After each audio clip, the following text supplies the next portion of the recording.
Hello guys, Andrew here. Welcome back to Drew Tutorial. And in this video, I'm going to show you how to hide your recently viewed files on Windows 11.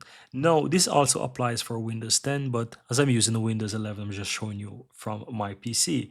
Now, when you open up your File Explorer, if you're on Home, you can see your recently viewed files. And if you want to keep this private and not want people to see what kind of files you're actually viewing or you recently viewed, you can keep this clean and you can hide this.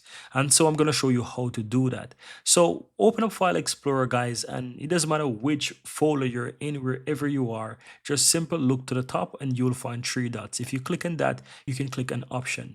Now in the Option section, if you look, there's a section here under General that says Privacy.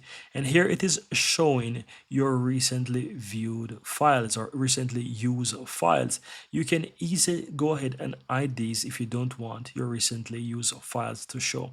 And so just simple uncheck this box and click on apply.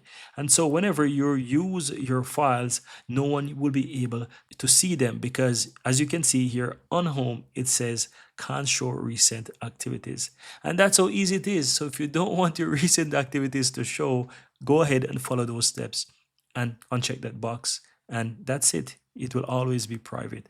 And that's it, guys. So that's what I want to show you. I hope you found this useful. If you do, give this video a like. Let me know in the comments below if you have any question. Of course, guys, if you're new to the channel, I'm Andrew. Welcome to Drew Tutorial. And I'd really appreciate if you hit that. And I'd really appreciate if you hit that subscribe button to help grow this community. And it also helped me to grow my channel as well and let me know that you enjoy my content. So thank you, guys. And I'm looking forward to see you in another video.